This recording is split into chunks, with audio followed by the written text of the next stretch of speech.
ওই জন্য শাস্ত্র বিধান দিয়েছে, কেউ খেয়ে মরে, কেউ খাইয়ে মরে, কেউ নিয়ে মরে, কেউ দিয়ে মরে, কেউ শুনে মরে, কেউ বলে মরে, কেউ দেখে মরে, কেউ ভালোবেসে মরে। যা যা কথা বলছি একটা কথা আজে বাজে নয়, কোনো বাহ্যিক জগতের কথা নয়, সব গ্রন্থের ভিতরে আছে। কারোর যদি জানা থাকে মা উত্তর দিতে পারবেন। কেমন বলো তো, খেয়ে মরেছিল কে? খেয়ে মরেছিল বকাসুর। কৃষ্ণকে এমন করে গিলে খেতে গেল, একেবারে বকাসুর হরিবল হয়ে গেল। খাইয়ে মরেছিল কে? পুতনা। বাহ, পুতনা স্তনে বিষ মাখালো, কৃষ্ণকে এমন করে খেলো বাবা, 6 দিনের ছেলে পুতনা বধ হয়ে গেল। তাহলে খেয়ে মরলো, খাইয়ে মরলো, নিয়ে মরেছিল কে? অপশান রামায়ণ। বলে একটু ভাবলে পাবে। রাবণ সীতামাকে নিল, 1 লক্ষ ছেলে আর 1.25 লক্ষ নাতি, বংশে বাতি দেওয়ার মতো কেউ ছিল না। তাহলে খেয়ে মরলো, খাইয়ে মরলো, নিয়ে মরলো, দিয়ে মরেছিল কে? অপশান মহাভারত। কে বাবা? কর্ণ। কর্ণ দিয়ে মরেনি, কবচ কুণ্ডল দিলে বলে কর্ণ বধ হলো, না হলে বধ হতো না। তাহলে খেয়ে মরলো, খাইয়ে মরলো, নিয়ে মরলো, দিয়ে মরলো, শুনে মরেছিল কে? অপশান মহাভারত।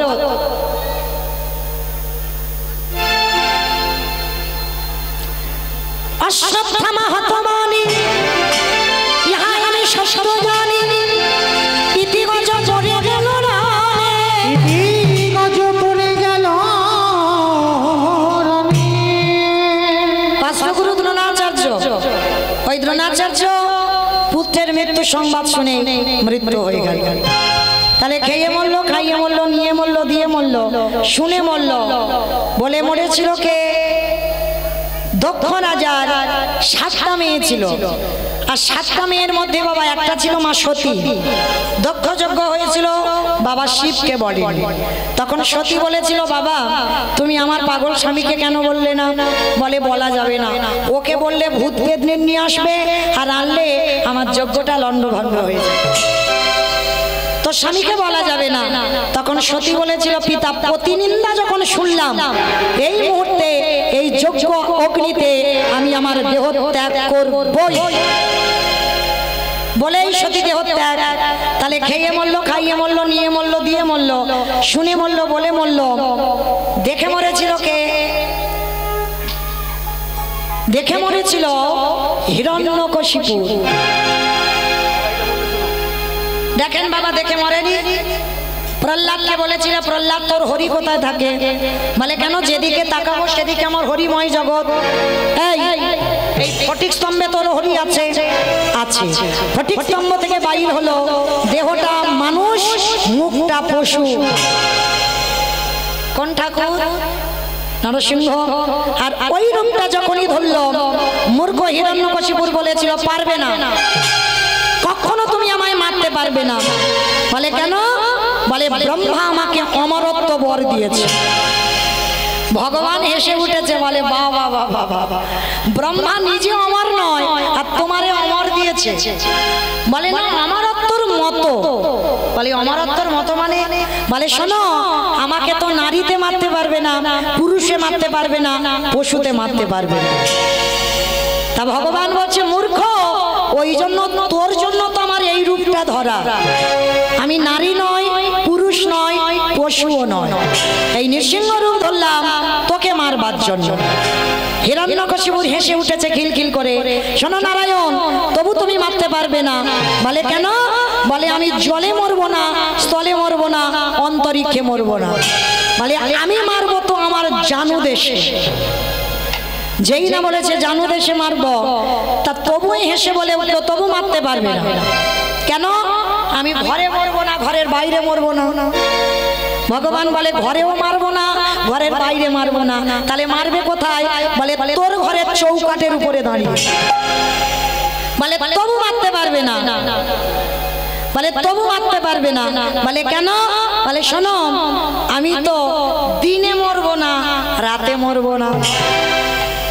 বলে কি দরকার আছে? আমি তো দিন রাতের মাঝখানে মারবো, গোধূলি বেলায়।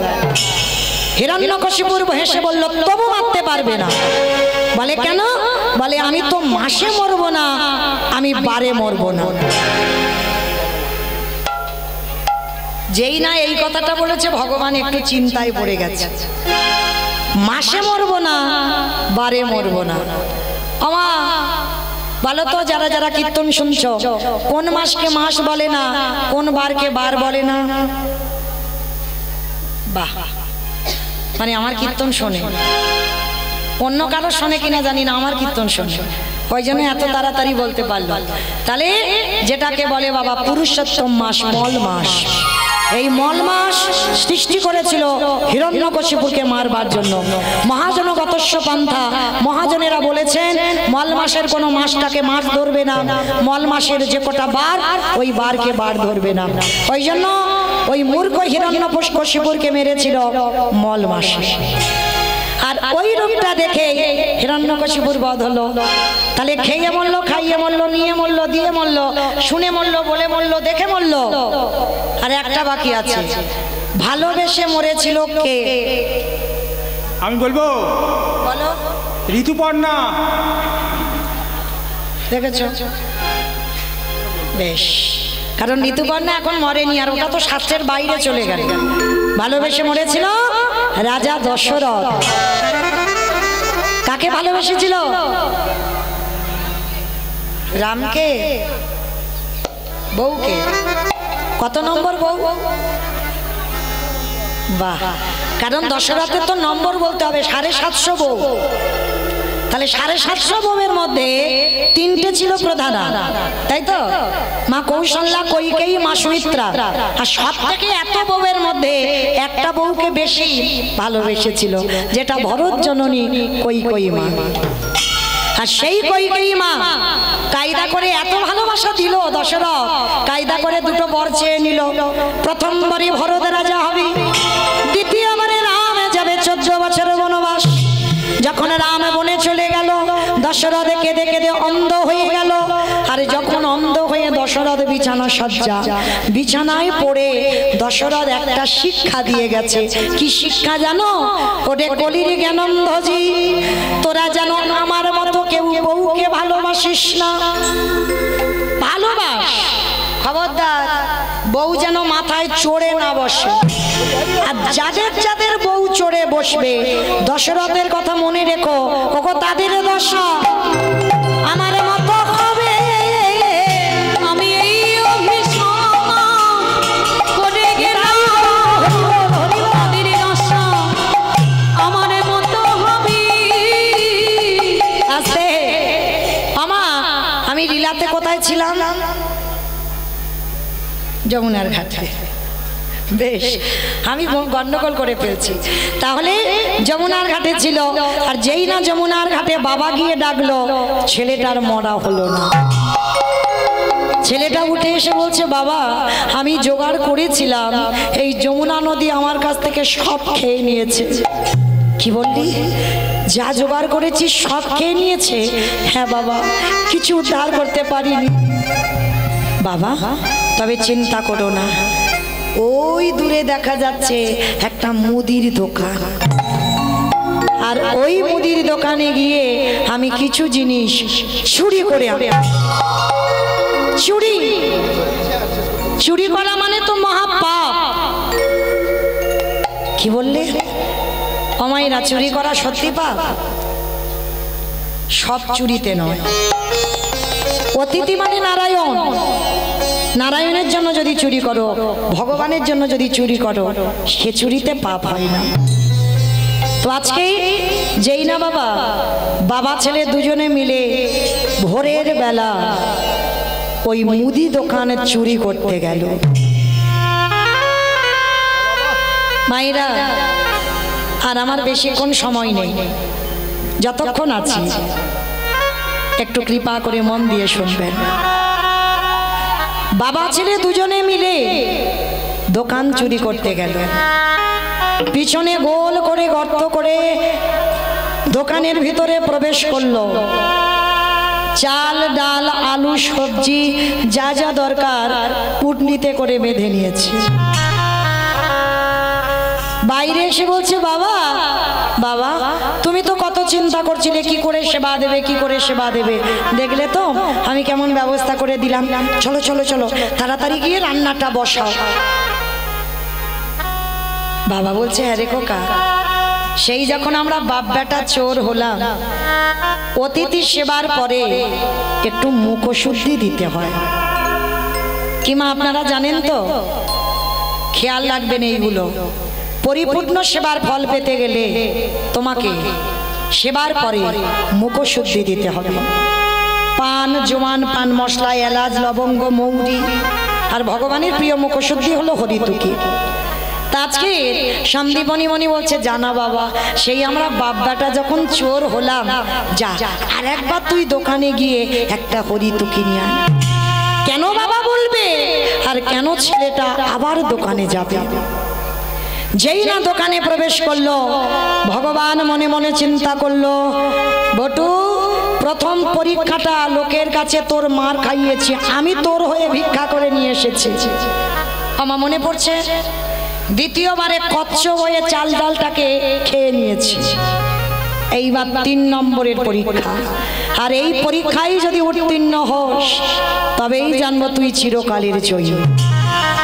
এইবার লক্ষ্য করে দেখেন বাবা, যেই না ছোট্ট ছেলেটা পানের থালাতে হাত দিয়েছে, সঙ্গে সঙ্গে ভগবান স্বপ্ন দিচ্ছে দোকানদারকে, দোকানদার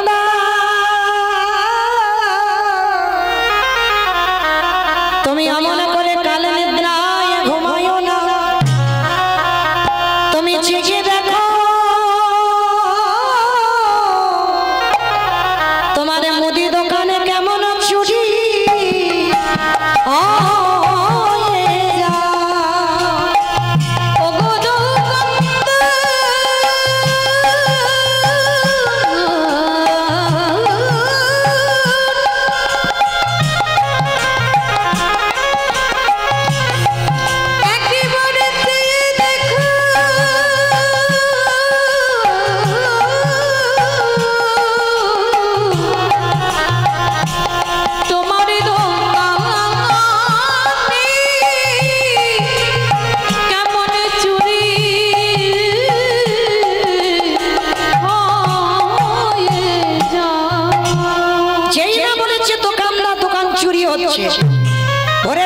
সত্যি হয়।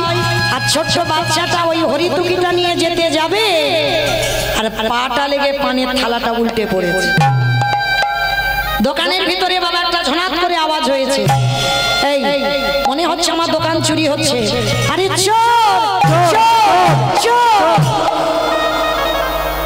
কান্না প্রাণের ভয় হয়। ছোট্ট ছেলেটা হরিতুকিটা নিয়ে সবে দুটো হাত আর মাথাটা গর্ত দিয়ে বের করেছে, আর দোকানদার ছুটে এসে ওই ছেলেটার পা দুটো চেপে ধরেছে। আমার এই 3 নম্বরের পরীক্ষাটা যেন কোনো ভক্তের জীবনে না আসে, এটুকুই আমার রাধা রানীর কাছে চাওয়া। যেই না ওই দুটো হাত আর গর্ত দিয়ে মাথাটা বের করেছে, এদিকে দোকানদার পা ধরে টানছে। বাচ্চা ছেলে তো 5 বছরের ছেলে, মানে কতটুকু, বাবাকে বুঝতে দিল না যে বাবা আমি ধরা পড়ে গেছি। হাসি মুখে হরিতুকিটা বাবার হাতে দিয়েছে, বাবা যা তুমি ততক্ষণে রান্না বসাও, আমি যাচ্ছি, আমি একটু পরেই যাচ্ছি। যতই হোক বাবা তো বুঝতে পেরেছে, মনটা কুগাইছে। আচ্ছা বলো তো মা, সন্তানের মঙ্গল অমঙ্গল প্রথমে কে বোঝে? মা। এই মা ডাকটা বাবা খুব ছোট ডাক, দেখো মা নামে সুধা ঝরে, মা নামে সুধা খরে, মা বড় সুধার সমান, ডাকিলে জুড়াই আইসে পড়া। মা ডাকার সঙ্গে সঙ্গে দেখবেন হৃদয়টা সঙ্গে সঙ্গে দুলে ওঠে। তো আজকে এই ছোট্ট ছেলেটার বাবার মনটা কুগেছে যে আমার ছেলের কিছু একটা হয়েছে, বুঝতে পেরে গেছে। খোকা তুই তো কোনোদিন এত খামিস না, তুই তো কোনোদিন এত ঘামিস না, আজকের ঘামছিস কেন? সত্যি করে বল না, কি হয়েছে বাবা? যেই না বারে বারে বলছে কি হয়েছে বাবা, সত্যি করে বল। আর থাকতে পারল না, ছোট্ট ছেলেটা বলে উঠলেন, বাবা তুমি কিসের জন্য এখনো দাঁড়িয়ে আছো? ততক্ষণে রান্না বসাও, আমি যাচ্ছি একটু পরে। না, আমি হাত ধরছি, তুই বেরিয়ে আয়। ছোট্ট ছেলেটা থাকতে পারলো না, বলে উঠল, বাবা আমার মনে হয় তোমার সঙ্গে আর কোনোদিন আমার যাওয়া হবে না। খোকা কি বললি? তুই আমার সঙ্গে যাবি না? তুই আমার সঙ্গে যাবি না? তুই কার সঙ্গে যাবি? যেই না বলেছে কার সঙ্গে যাবি, ছোট্ট ছেলেটা বলে উঠলেন, বাবা আমি যে ধরা পড়ে গেছি। ওরে আমি বারবার বলেছিলাম তুই চুরি করতে যাস না, তুই ধরা পড়বি। সেটাই হলো। সকাল হলে আমাকে সবাই বলবে আমি চোর, তুই আমার বাবা। তুই চোর, আমি তোর বাবা। সবাই যখন জগতে জেনে যাবে,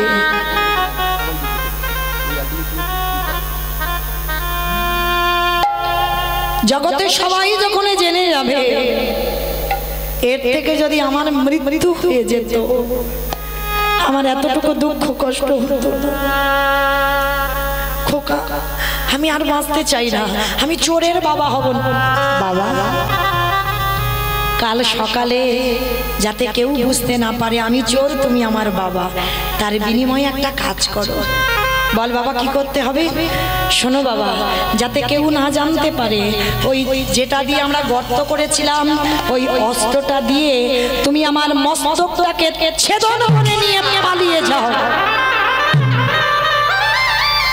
কি বললি? কি বললি বাবা তুই? আমি বাবা হয়ে আমি নিজের হাতে তোর মাথা কাটবো? ওরে ছোট তো, যেদিন বড় হবি সেদিন বুঝবি বাবাদের কত জ্বালা, মাদের কত জ্বালা।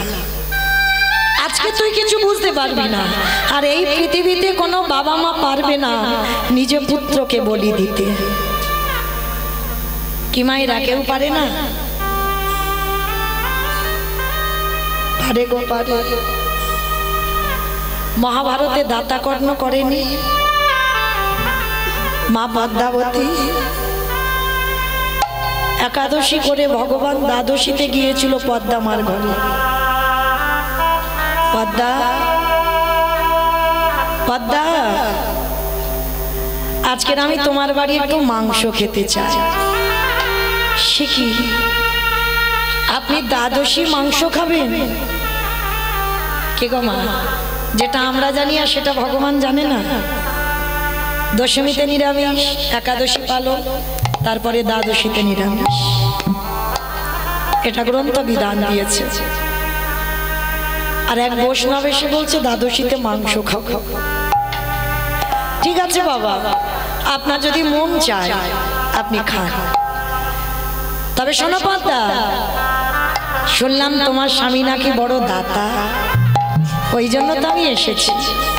আমি কিন্তু মৃগ মাংস পক্ষী মাংস খাবো বলে আসিনি। মাংস যদি দিতে হয় আগে ত্রিসত্য অঙ্গীকার করো। পদ্মাবতী ত্রিসত্য অঙ্গীকারে আবদ্ধ হলো।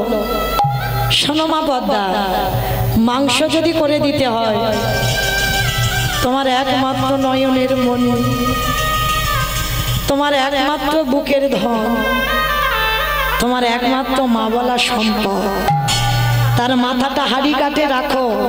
হাড়ি কাটে রেখে ওই দেহটা টুকরো টুকরো করে মাংস করে আমায় সেবায় দাও।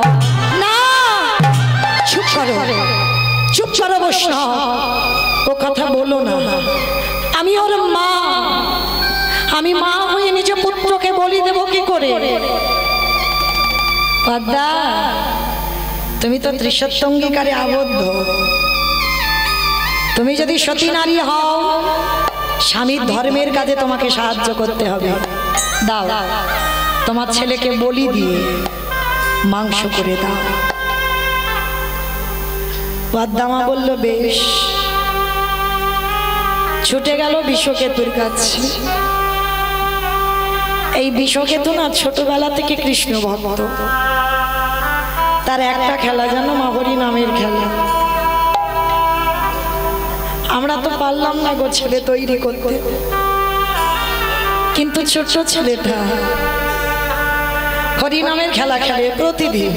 আর মা যেই না গিয়ে দাঁড়িয়েছে, ছোট্ট ছেলেটা ছুটতে ছুটতে এসেছে, মা মা গো, মার গলাটা ধরেছি। ও মামা, কি হয়েছে তোমার? একবার বলো না মা, তুমি কি আমার জন্য কষ্ট পাচ্ছ? আমি কোনো অন্যায় কাজ করেছি? না বাবা। তাড়াতাড়ি করে ছেলে মায়ের চোখের জলটা মুছে দিচ্ছে। কি গো, ছেলের মা হলে হবে না, মানুষটা তো করতে হবে। শুধু কি লেখাপড়ার ডিগ্রি তৈরি করলে হবে না? ওটা দরকার, কিন্তু সন্তানকে আধ্যাত্মিক চেতনাগুলো দাও। যে সন্তান মায়ের দুঃখে দুঃখী হয়, যে সন্তান বাবার দুঃখে দুঃখী হয়, বাবা কষ্ট পেলে কষ্ট পায়, মা কষ্ট পেলে কষ্ট পায়, সেই রকম ছেলে তৈরি করো। বিষকেতু মার চোখের জল মুছে দিয়ে বলছে, মা ও মামা বলো না মা, তোমার কি হয়েছে? খোকাটি, আমার বাড়ি 4 জন বৈষ্ণব এসেছে। বৈষ্ণব? ও মা, তুমি তো কোনোদিন বৈষ্ণব সেবা দিতে গিয়ে কাঁদো না, আজকের কেন কাঁদছো? খোকাটি, আমি এমনি এমনি কাঁদছি না। ওই 4 জন বৈষ্ণব, হরি বল, যে বৈষ্ণব আমার দুয়ারে এসেছে, আমার কাছে মাংস খেতে চেয়েছে। মাংস খাইয়ে দাও, এর জন্য তো চিন্তা করছো কেন? খোকাটি, অন্য কোনো মাংস নয়, তোর দেহটা হাড়ি কাঠে রাখতে বলেছে। তোর এই দেহটা টুকরো টুকরো করে মাংস করে বৈষ্ণবের সেবায় দিতে বলেছে। বিষকেতু বলে বললেন, মা এর জন্য তুমি কষ্ট পাচ্ছ?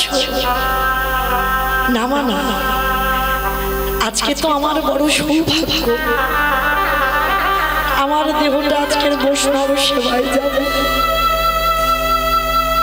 কি গো মা, সন্তান তৈরি করেছে দেখেছো? কেন তুমি ভেঙে পড়ছো? আমি যখন গর্ভে ছিলাম তুমি তো বলেছিলে যে এই ছেলেটা যেন বৈষ্ণব সেবায় যায়। তাহলে কেন তুমি আজকের ভেঙে পড়বে মা? তুমি কেঁদো না মা, তুমি কেঁদো না। তুমি যদি কাঁদো আমার যাওয়ার রাস্তা পিছল। মা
আমার জীবন নদীর নাইয়া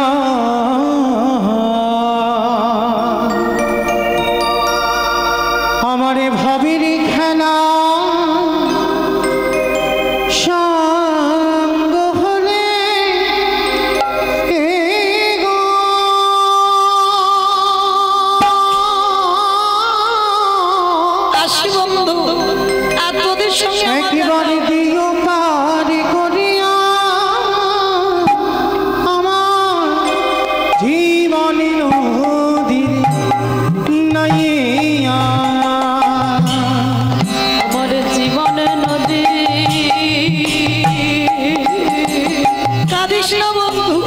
কাঁদিস না, আমি আসি।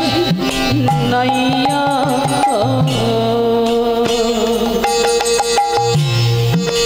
ভবের খেলা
সবই অচলে হবে আমার যাওয়ার কানে গো, দেখি নাই ভাবিয়া আমার জীবন নদীরে নাইয়া। নিতাই গৌর প্রেমানন্দে হরি বল হরি বল হরি বল। নাইয়া ভবের খেলা সঙ্গ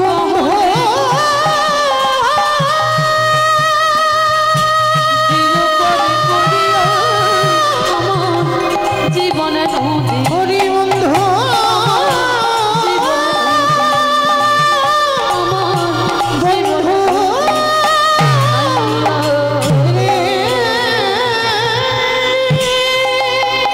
যেই না আজকের ওই ছোট ছেলেটাকে বলি দিয়ে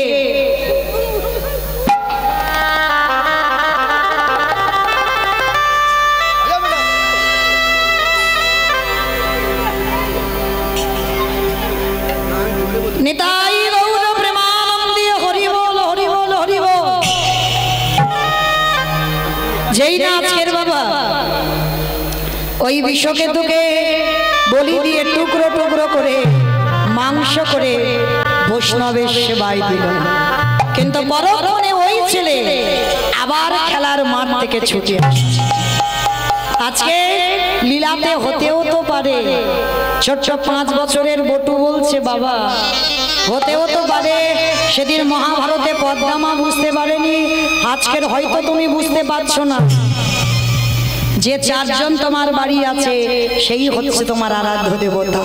ধরো অস্ত্র কাটো মাথা। সন্দীপনী মনি পাগল হয়ে গেল, আর পাগল হয়ে গিয়ে অস্ত্রটা তুলে নিয়েছে, একমাত্র সন্তানের মস্তকটা ছেদন করে দিল। ছেলের মাথাটা কেটে বাইরে পড়ে গেল, আর ছেলের দেহটা দোকানের ভিতরে টেনে। দোকানদাররা বলে বলে নেই এর গলায় পইতে আছে, তার মানে ব্রাহ্মণের ছেলে, চল সময় থাকতে থাকতে এর দেহটা বস্তাবন্দি করে যমুনায় ফেলে দে। আর বাবা ছেলের কাটা মুন্ডুটা পুটলিতে করে বেঁধে যমুনার জলে ভাসিয়ে। ভগবানের কেমন লীলা দেখো, ভাসতে ভাসতে মাথা আর দেহ এক জায়গায় ঘুরছে। সন্দীপনী মনে গিয়ে মনটাকে চেপে ধরে বলছে, কাঁদবি না, এ জগতে তো কেউ কারণ নয়, অতিথি মানে নারায়ণ, নারায়ণ সেবা কর। ছেলের শোক ভুলে হৃদয় চেপে ধরে রন্ধন করে চারজন বৈষ্ণব রূপী ভগবান রূপী অতিথিকে ডেকেছে। ভগবানের চোখে এলো জল। এরকম ভক্ত জগতে আছে, নিজ পুত্র বলি দিয়ে বৈষ্ণব সেবা। ও তো জানে না যে আমি ভগবান বলে, ও তো অতিথি সেবা দিচ্ছে। এত বড় ত্যাগ, এর ছেলেটাকে তো আমাকে বাঁচাতেই হবে। ছুটে গেল। ভগবান বলছে, দাঁড়াও, ভোর হব হব ভাব, স্নানটা করে আসি। একসঙ্গে সন্দীপনী মণিকে নিয়ে গেছে যমুনার ঘাটে। আর যেখানে গেছে ছেলের কাটা দেহ আর মাথাটা ভাসছে, দেহ আর মাথাটা ভাসছে। আর যেই না বাবা দেহ মাথাটা ভাসছে, ভগবান কায়দা করে জিজ্ঞাসা করছে, মুনিবর ভালো করে দেখো তো, তুমি এই বাচ্চাটাকে চেনো? এক বাক্যে বাবা হয়ে পিছন ঘুরে বলছে, আমি চিনি না, জানি না, দেখিও নি। এক বাক্যে মিথ্যা কথা। ভগবান বলছে, আহারে, বৈষ্ণব সেবা দিতে গিয়ে নিজ পুত্রকে অস্বীকার। শোনো মুনিবার, আমি কিন্তু ধ্যানে বসতে পারি, আর যদি ধ্যানে বসে বুঝতে পারি তোমার সঙ্গে রক্তের সম্পর্ক আছে, আমি আর সেবা পাবো না। সঙ্গে সঙ্গে চরণটা ধরে বললেন, অন্য কেউ নয়, আমার একমাত্র বটুরি দেহ। কি করে হলো? যখন সমস্ত ঘটনাটা খুলে বললেন, বলার পর বলছে, দাঁড়াও দাঁড়াও, কান্নাকাটি করো না, তোমার বাচ্চাটাকে আমি বাঁচিয়ে দিচ্ছি। আমার এই ঝোলাতে একটা ওষুধ আছে। মানে সবটাই ভগবানের ছলনা। এইবার নয়ন ইঙ্গিত করে ব্রহ্মাকে বলছে, ব্রহ্মা দেখো তো দেহটা জোড়া লাগাতে পারো কিনা, প্রাণ আমি পরে দেব। ব্রহ্মা চেষ্টা করছে, জোড়া লাগাতে পারছে না। ভোলা না, দেখো তো তুমি পারো কিনা। চেষ্টা করছে, পাচ্ছে না। যে নামের নামই স্বয়ং ভগবান, তিনি চেষ্টা করছে, দেহটা জোড়া লাগাতে পারছে না। আচ্ছা মা, যারা লীলা শুনছেন মন দিয়ে বলেন তো, ব্রহ্মা বিষ্ণু মহেশ্বর কেউ পাচ্ছে না দেহ জোড়া লাগাতে, আর কে বাকি আছে? নারদ। বেশ, নারদ বাকি আছে। এইবার ভগবান নারদকে বলছে, নারদ দেখো তো তুমি পারো কিনা। আর নারদের অভ্যাসটা কি গো? হরে মোরারে মধু কৈটবে ভারে, গোপাল গোবিন্দ মুকুন্দ সৌরে উলুধ্বনি। হরে মুরারি মধু কৈটবে ভারি, গোপাল গোবিন্দ মুকুন্দ সৌরে। রাম নারায়ণ মুকুন্দ মধুসূদন, কেশব কামসারে হরে বৈকুণ্ঠ বামন। হরে মুরারি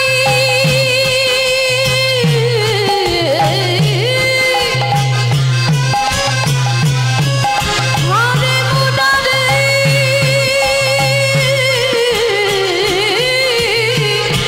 মুরারি মুরারি মুরারি হরি মুরারি গোপালি গোবিন্দ মুকুন্দ সৌরে। নারায়ণ নারায়ণ নারায়ণ। নারদ হাতে মাথাটার আর দেহটা নিয়েছে, এক জায়গা করেছে, আঠার মতো দুটো আটকে গেছে। ও ঠাকুর, এটা কি করে হলো? বলে, নারদ মনে করে দেখো ত্রেতা যুগের কথা। সীতামাকে উদ্ধার করবো বলে হনুমানের দল আর ভল্লুকের দল একটা করে পাথর ফেলছে জলে, আর সেই পাথরগুলো জলে ভাসছে। কিন্তু মা, যার বউ চুরি হয়েছে সে কিচ্ছু করছে না। একটা প্রেস্টিজের ব্যাপার, আবার ভয়। ওরা হনুমান ফেলছে ভাসছে, আর আমি ভগবান ফেললে যদি ডুবে যায়। লক্ষণ বলো। ভাই কটা বাজে? 3:40। 3:40 বাজে। বাবা যেন ভুল বুঝবেন না, আমি কিন্তু বলিনি। রামচন্দ্র বলছে ভাই লক্ষণকে কটা বাজে। বলে ভাই দেখ তো সব একটু ঘুমানো ঘুমানো ভাব কিনা। পিছনে ঘুমোচ্ছে। আপনারা নন, ঘুমোচ্ছে তো হনুমান আর ভল্লুকের দল। তার যেই না বাবা রামচন্দ্র একটা নুড়ি পাথর নিয়ে গেছে, আর নুড়ি পাথরটা নিয়ে চারটে বাজবো বাজবো ভাব। বিকালবেলা বলে দেখি তো একবার ফেলে ভাসে না ডোবে। নুড়ি পাথরটা নিয়ে সাগরে গেছে, আর সাগরে গিয়ে যেই না নুড়ি পাথরটা ফেলেছে, সঙ্গে সঙ্গে নুড়ি পাথরটা সঙ্গে সঙ্গে বলছে লক্ষণ বলো। কেউ দেখলো না তো? না না, কেউ দেখেনি। কেউ দেখেনি, কিন্তু গাছের ডালে থেকে হনুমান বলে প্রভু আমি দেখেছি। ও ঠাকুর, বিকাল 4টে বেজে যাচ্ছে, তুমি নুড়ি ফেলতে এসেছো? বলে হনুমান কাউকে বলো না, দেখো তোমরা ফেলছো খালি খালি ভাসছে, আর আমি ফেলছি খালি ডুবে যাচ্ছে কেন? হে রাম দয়াময়, আমরা যে পাথরে ফেলেছি তার গায়ে তোমার নাম নামে লেখা আছে, আর তুমি যে নুড়ি পাথরটা ফেলেছো, তুমি ফেলেছো বটে, তোমার নামটা তো পাথরে লেখা নাই। আজও যারা যাবেন রামেশ্বরে গিয়ে দেখে আসবেন, রামে নামের গুণে শিলা জলে ভাসে।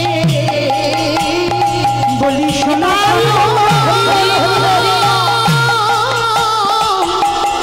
ও দয়াময়, রাম নামের গুণে শিলা জলে ভাসে। ফিরে আসেন লীলায়। এইবার যেই না বাবা নারদ মুনি এসে বলছে ও প্রভু তুমি একটু দাঁড়াও, আমি যাব আর আসবো। এইবার নারদ মুনি সেই মর্তের মাঝে প্রশ্ন করেছিল তার কাছে গেছে, মা সবে তোমার উত্তর পেলাম। বলে কি পেয়েছো? শোনো মা শোনো, হরি নাম যদি শোনার মতো শোনা যায়, বলার মতো বলা যায়, নামের গুণে শিলা জলে ভাসি, নামের গুণে বোবা কথা বলে, নামের গুণে খোঁড়া খেটে চলে, নামের গুণে সংসারের অমঙ্গল দূরীভূত হয়, এতগুলো জিনিস হবে। কিন্তু একটা কথা বলি মা, কীর্তন শুনলে হবে না, গাইলে হবে না। কিরকম গাইবে, কিরকম শুনবে? তরকারি বানাতে পারো, সবজি বানাতে পারো, ও সবাইকে আমাকেও করতে হয়। তেল দেবেন, লঙ্কা দেবেন, জিরে দেবেন, ফোড়ন দেবেন, তেজপাতা দেবেন, জল দেবেন, কাঠ দেবেন, উনান দেবেন, গ্যাস দেবেন, সব দেবেন। কোনটা না দিলে খাওয়া যাবে না? নুন, লবণ। আচ্ছা মা, হঠাৎ লবণের খবর কেন এলো? চোখের জল যদি কারোর মুখে যায় দেখবেন নোনা ভাব। তরকারিতে লবণ না দিলে তরকারির যেমন স্বাদ হয় না, কীর্তন শুনলে হবে না, কীর্তন গাইলে হবে না। ওই লবণ রূপী চোখের জল যেদিন তুমি গোবিন্দ চরণে একটু দিতে পারবে, সেদিন তুমি জেনে যাবে তোমার নরজন ধন্য হলো।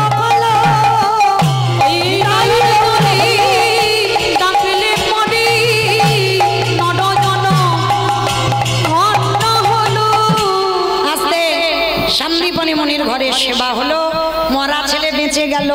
এইবার ভগবান রূপী অতিথি বলছে এবার আমরা আসি, দাঁড়াও পরিচয়টা দাও। ও মা কালকে থেকে এসে বলছে আমি অন্য কেউ নয়, বৈষ্ণব। কি আবার বলে বৈষ্ণব? তোমার বাম চরণে 8টা চিহ্ন, ডান চরণে 11টা চিহ্ন, দুটো চরণে মোট 19টা চিহ্ন আমি নিজের চোখে দেখেছি। তোমার অঙ্গ থেকে চন্দনের গন্ধ বাহির হচ্ছে, তোমার বদন থেকে ননির গন্ধ। সত্যি করে বলো তুমি কি? নারদ মুনি বলল প্রভু তুমি তো ধরায় দেখা দেবে বলে এসেছো, তাহলে দাঁড়িয়ে আছো কেন? দেখাবো তোমার স্বরূপ, দেখাও। আমি ওই রূপে বড়, ওই রূপে বড় ভালোবাসে, দেখো তোমার স্বরূপ দেখাও। তাহলে মায়েরা আজকে লীলা শুনে কি শিখলাম?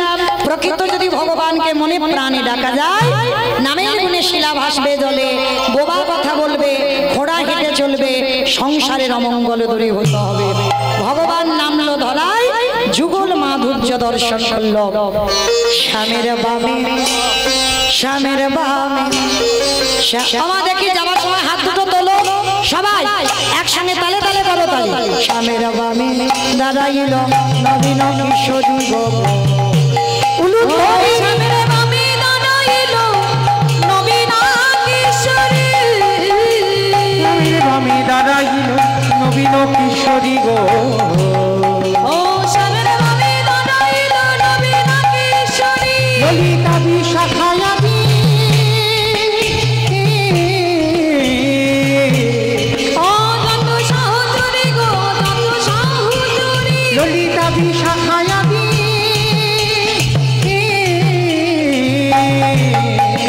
যত সাহচরে গো যত সাহচরে পথের পাতায় পাতায় দিচ্ছে করতালি পথের পাতায় পাতায় দিচ্ছে করতালি পথের